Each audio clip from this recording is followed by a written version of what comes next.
welcome back to Nighttime History.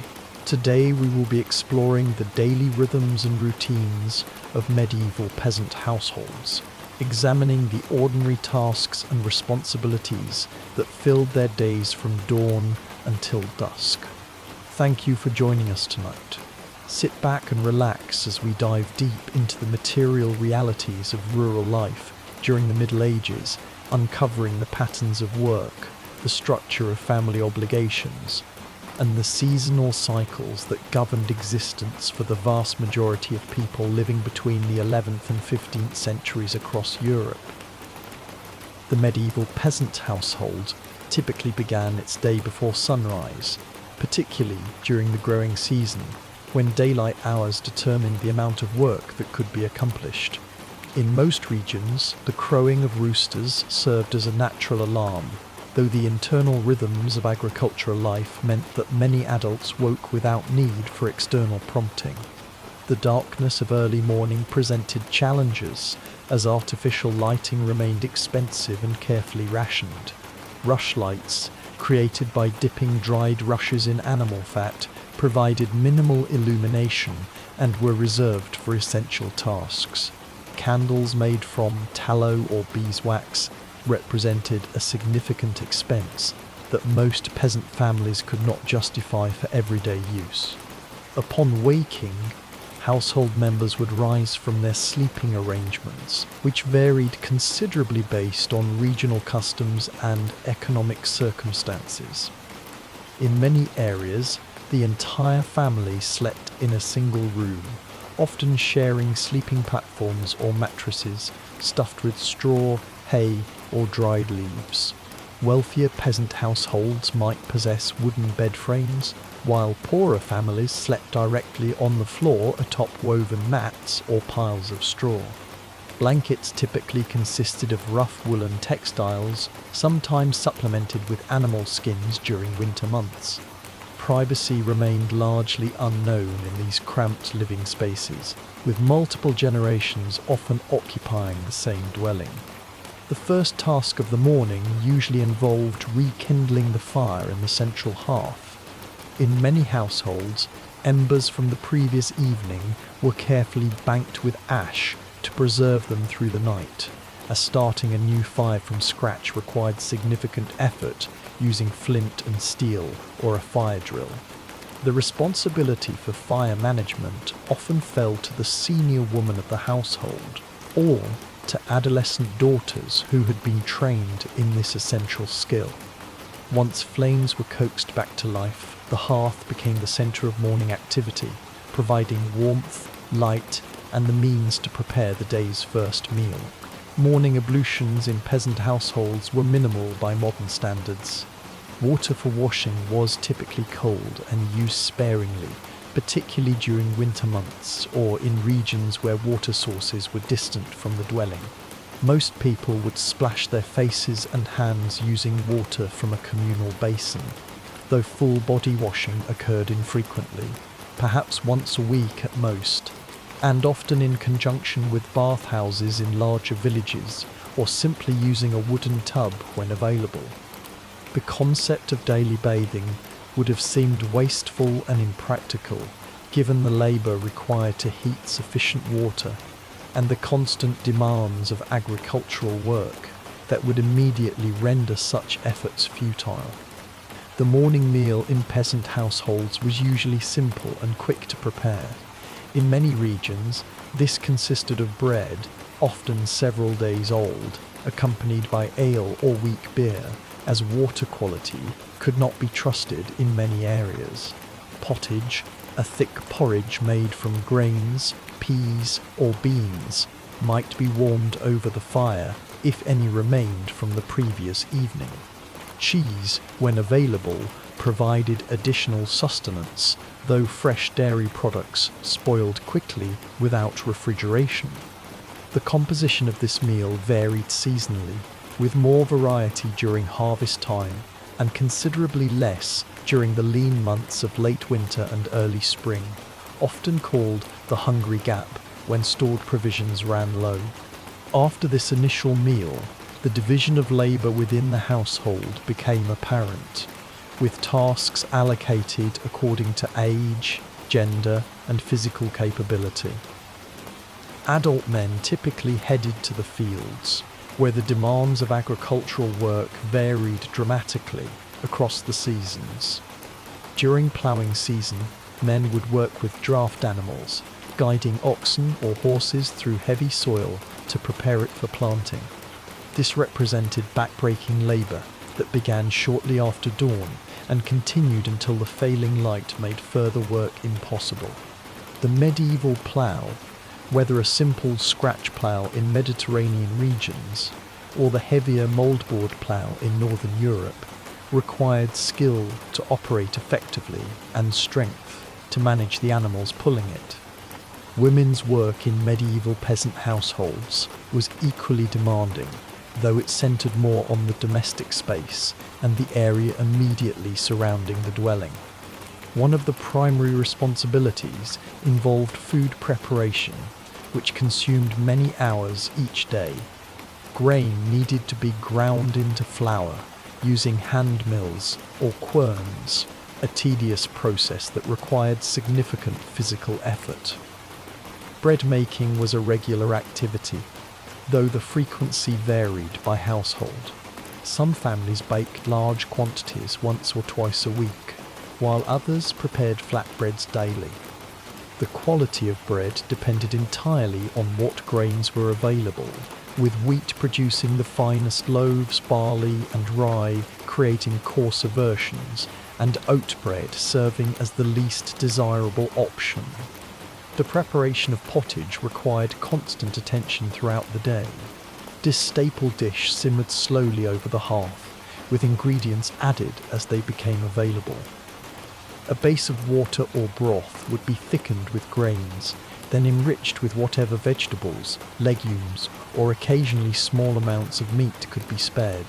Peas and beans featured prominently in peasant diets, providing essential protein in the absence of regular meat consumption. Onions, leeks and cabbages added flavour and nutrients when in season.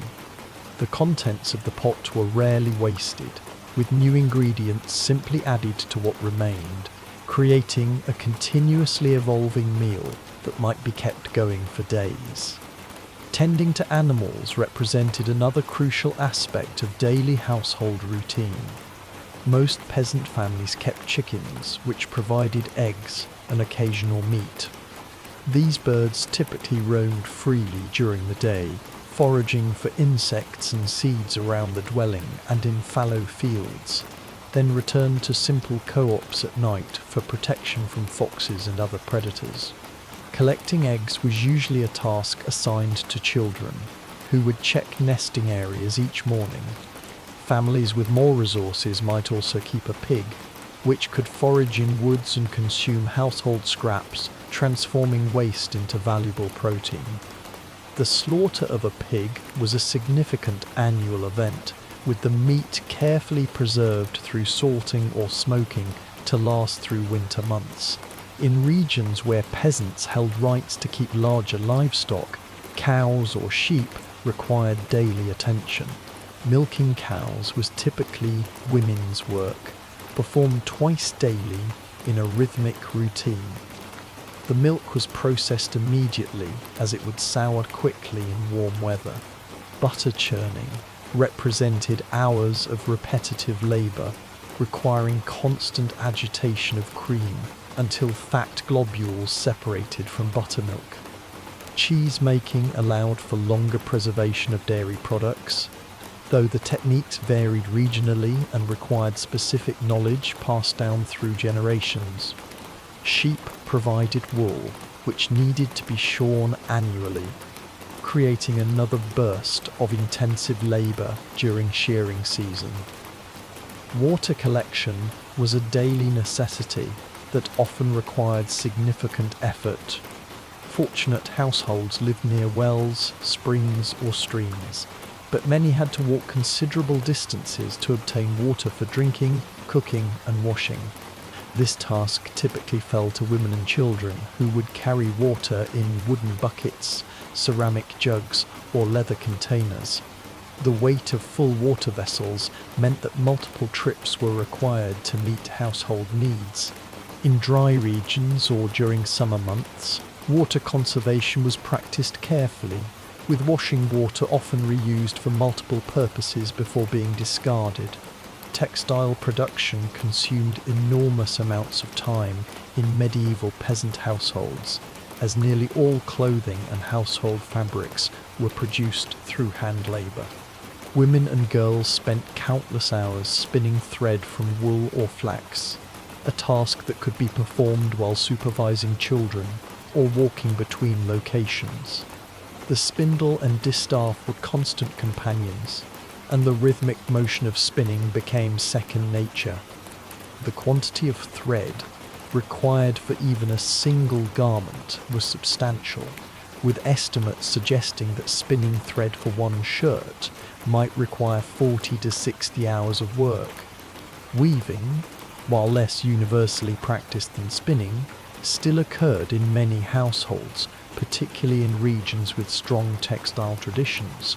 Simple looms could be set up in or near the dwelling, allowing women to transform thread into fabric during winter months when outdoor agricultural work slowed.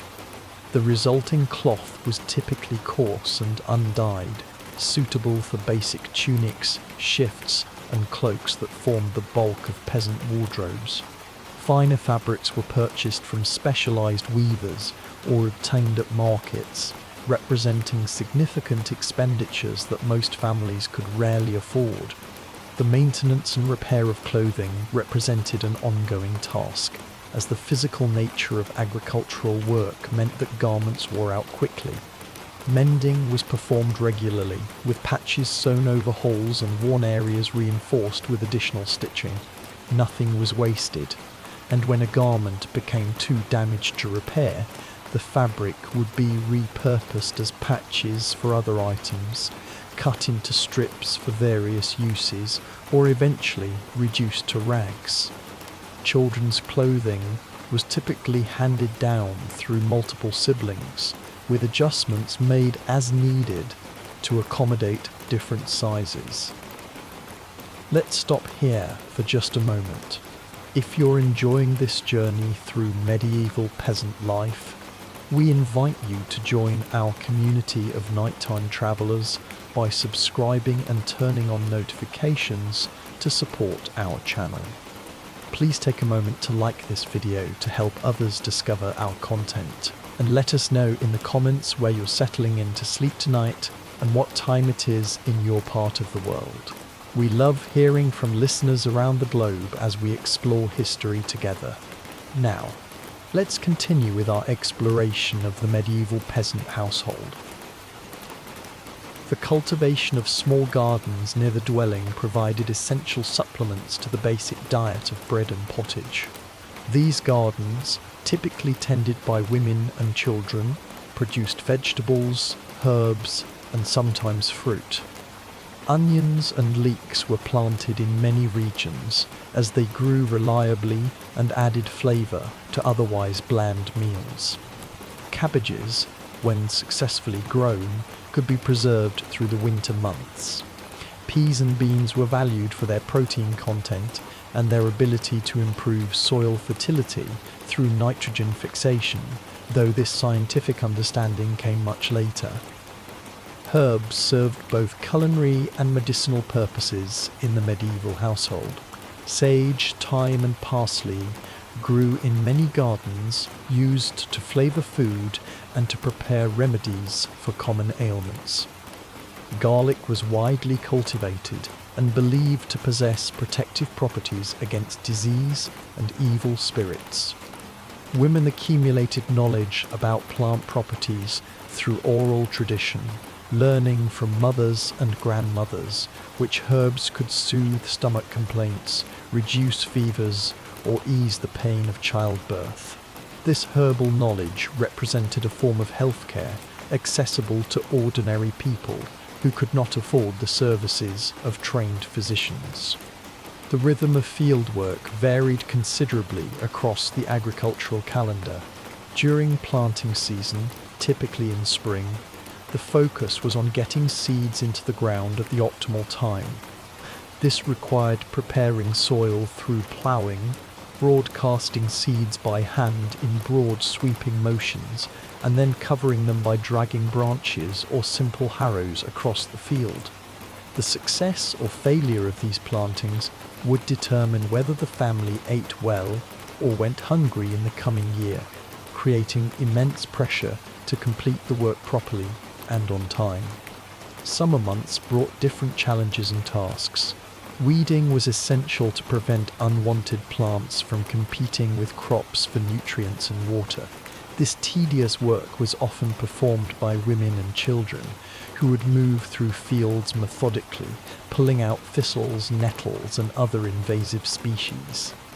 Haymaking represented a crucial activity in regions where livestock needed to be fed through winter. Grass was cut with scythes, spread to dry in the sun, turned regularly to ensure even drying, and finally gathered into haystacks or stored in barns. The timing of haymaking was critical, as rain could ruin cut grass, while waiting too long might mean missing the optimal growing stage. Harvest time was the most intense period of the agricultural year, requiring every available person to work from dawn to dusk for weeks on end. Grain crops were cut using sickles or scythes, bound into sheaves, and stacked in fields to dry. Once dried, sheaves were transported to barns or storage areas, often using simple carts pulled by oxen. Threshing, the process of separating grain from stalks, might be done immediately or delayed until winter months when other work slowed. This involved beating sheaves with flails, or having animals trample them on hard threshing floors, followed by winnowing to separate grain from chaff, using the wind's natural force. The autumn season brought additional harvesting activities. In regions where peasants had access to woodland, the collection of nuts provided valuable food resources. Acorns could be processed into flour, though this required leaching to remove bitter tannins. Chestnuts, beech nuts, and hazelnuts were gathered when available, providing concentrated nutrition that stored well through winter. Mushrooms were collected by those with knowledge to distinguish edible varieties from poisonous ones, a skill that required careful learning and could mean the difference between a welcome addition to the pot and serious illness or death. In areas where peasants held rights to woodland use, the collection of firewood represented a constant concern. Wood was the primary fuel for cooking and heating, and the quantities required were substantial, particularly in northern regions with harsh winters. Deadfall branches could often be collected freely, but cutting green wood typically required permission from the landowner and might be restricted to specific times of year. Peasants would gather wood whenever possible, creating stockpiles near their dwellings to dry over summer months, ensuring adequate fuel for the cold season ahead. The preparation and preservation of food for winter storage consumed significant effort during autumn months. Vegetables that could be stored, such as turnips, parsnips, and cabbages, were harvested and placed in root cellars or buried in pits. Apples and pears, in households with access to fruit trees, were stored carefully, with damaged specimens separated for immediate consumption. Beans and peas were dried thoroughly to prevent mould, then stored in sacks or ceramic containers. Grain was the most critical storage crop, as it formed the basis of the diet year-round, and proper storage was essential to prevent spoilage from dampness or consumption by rodents and insects.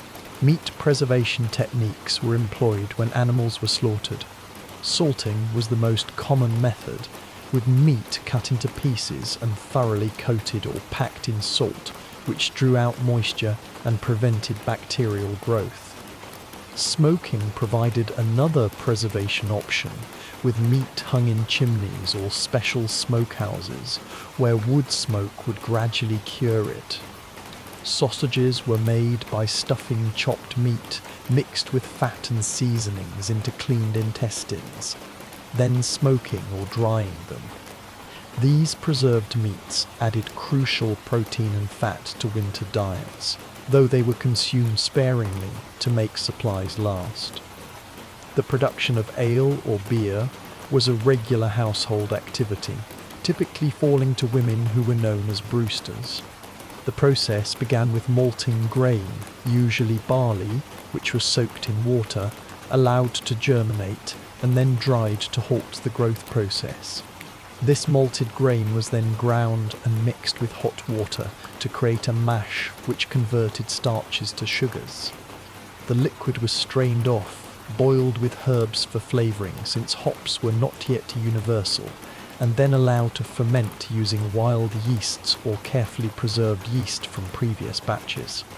The resulting beverage was consumed fresh, as it would sour within days, meaning that brewing occurred frequently, perhaps weekly in many households. The care of young children was woven into the fabric of daily work rather than being treated as a separate activity. Infants were carried by mothers as they went about their tasks, often bound securely with cloth wrappings that allowed hands-free work. Toddlers played near where adults worked, supervised by older siblings or grandparents when available.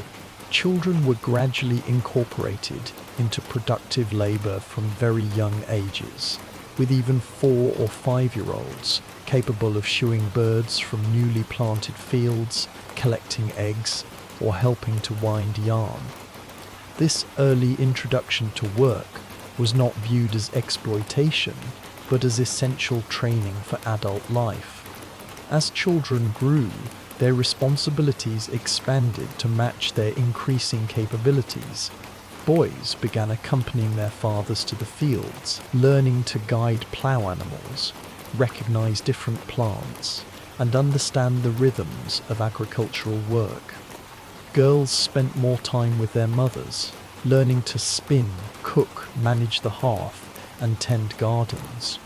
However, these divisions were not absolute, and during labour-intensive periods like harvest, everyone performed whatever work was needed, regardless of typical gender roles.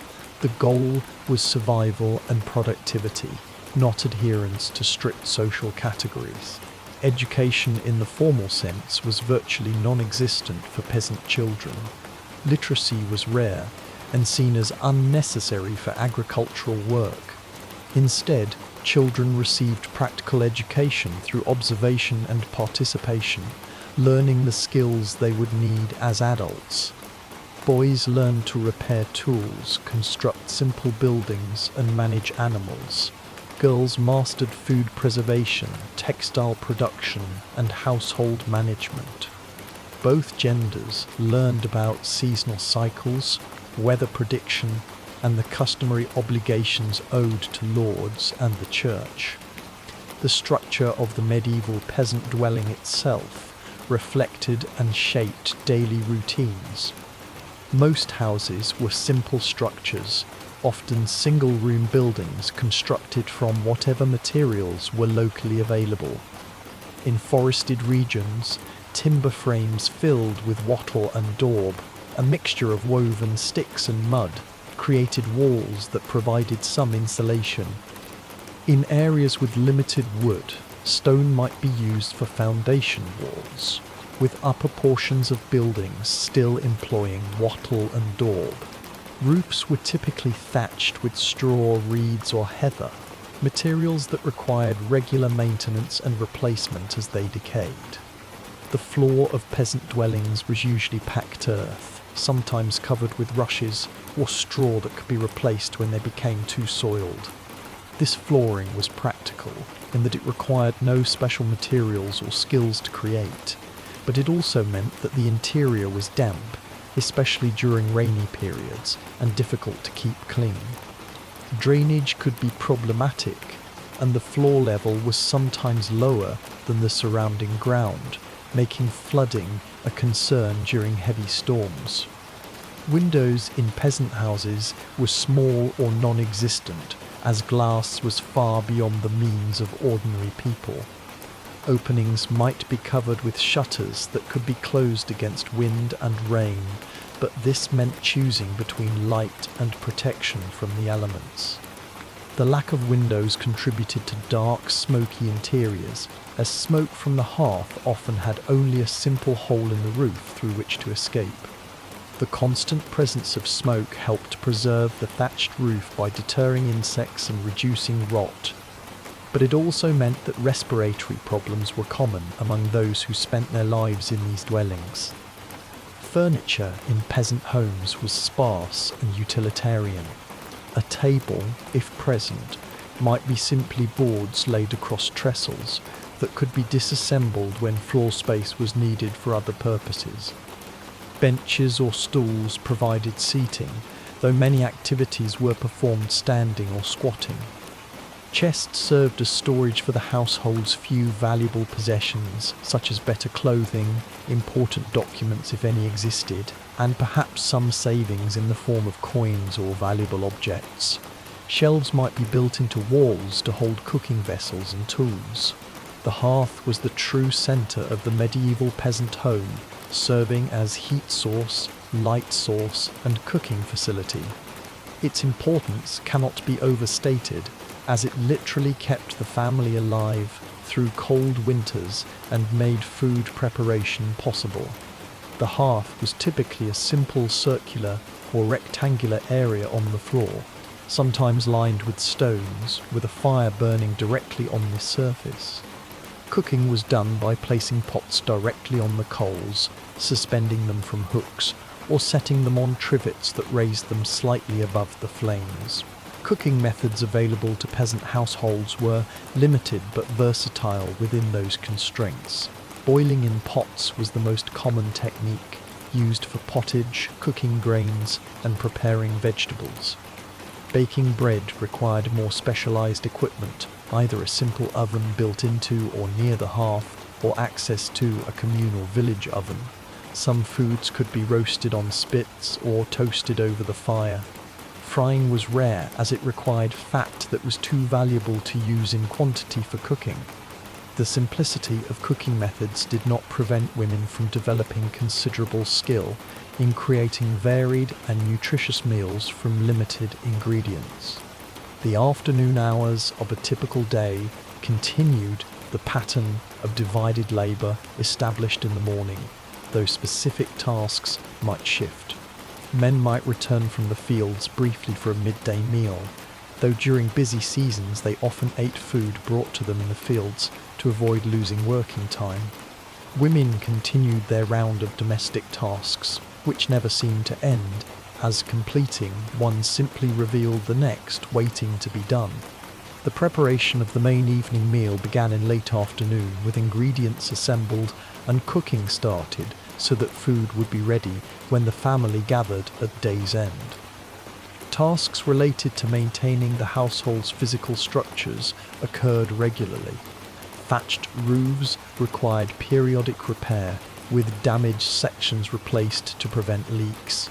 Wattle and daub walls needed patching where they had cracked or crumbled. Fences around gardens or animal pens needed mending. These maintenance tasks were often performed during periods when agricultural work was less demanding, such as late autumn and winter, though urgent repairs were addressed immediately regardless of the season. The production and repair of tools represented another essential activity. Agricultural implements suffered heavy wear and required constant attention. Wooden handles on tools broke and needed replacement. Metal components, while precious and carefully maintained, eventually wore out or broke and needed repair by a blacksmith if the damage was beyond the household's ability to fix. Many peasants developed basic skills in working wood and making simple repairs to tools, as the cost of professional craft work was prohibitive for everyday needs. Some peasants engaged in additional economic activities beyond basic agriculture to supplement their income or meet their obligations to lords. These might include part-time crafts such as pottery, basketry, or simple carpentry. In regions near forests, charcoal making provided additional income, though this was difficult and unpleasant work that required tending smouldering fires for days. Near rivers or coasts, fishing supplemented agricultural work, with catches consumed by the household or sold in local markets. The specific opportunities available varied greatly by region and by the rights and restrictions imposed by local lords. Markets served as crucial institutions in medieval rural life, providing places where surplus agricultural products could be sold and necessary items purchased. Market days occurred weekly in larger villages or towns, drawing peasants from surrounding areas. The journey to market might require several hours of walking, with goods carried in baskets or loaded onto carts if the household possessed one. At market, peasants might sell eggs, cheese, vegetables or chickens, using the proceeds to purchase salt, metal tools or cloth that they could not produce themselves. The rhythm of the week was marked by Sunday as a day of rest and religious observance. Labour was generally prohibited on Sundays, though necessary tasks like feeding animals still had to be performed. Church attendance was expected, with services conducted in Latin that most peasants could not understand. The sermon, delivered in the local language, provided both religious instruction and news of wider events. The church building itself often served as a community centre where social bonds were maintained and information exchanged. Religious feast days punctuated the year, providing breaks from labour and opportunities for communal celebration. These occasions often involved special foods, if available, and might include dancing, games, or other entertainments. The church calendar shaped the rhythm of the year as significantly as agricultural seasons, with holy days marking time and providing structure to existence. Fasting periods, particularly Lent, imposed restrictions on diet, theoretically requiring abstinence from meat and dairy, though enforcement and adherence varied. The obligations owed to lords created additional demands on peasant time and labour. Labour services required peasants to work a certain number of days on the lord's demesne, the land he kept for his own use. These obligations might include ploughing, planting, weeding, harvesting, or maintaining roads and buildings. The timing of these required services often coincided with periods when peasants needed to attend to their own fields, creating tension and hardship. Some regions allowed payment in kind or in money rather than labour, which was preferred by peasants who could afford it, as this provided more control over their own time. Rents took various forms, including payments in grain, livestock or money. The harvest season was when many rents came due, requiring peasants to surrender a portion of their crop immediately after the intense labour of bringing it in. Tithes to the church added another claim on production, theoretically a tenth of all agricultural output. In practice, the combined weight of rents, tithes and other obligations could claim half or more of what a peasant household produced, leaving barely enough for survival and nothing for accumulation or improvement. As evening approached, the pace of work gradually slowed. Men returned from the fields, animals were secured for the night, and the family gathered around the hearth for the main meal of the day. This evening meal was the primary time when the household came together, sharing food and conversation after the day's dispersed labours. The contents of the pot that had been simmering all day were served, along with bread and whatever else was available. Eating was done with simple wooden or ceramic bowls and with spoons or one's fingers, as forks were not yet in common use. The time after the evening meal, before sleep, provided a brief period for rest and social interaction. In winter, when darkness came early, this time was necessarily short, as lighting was expensive and tasks that could be performed in darkness were limited. Families might sit by the fire, with women continuing to spin or mend by the firelight while stories were told or songs sung.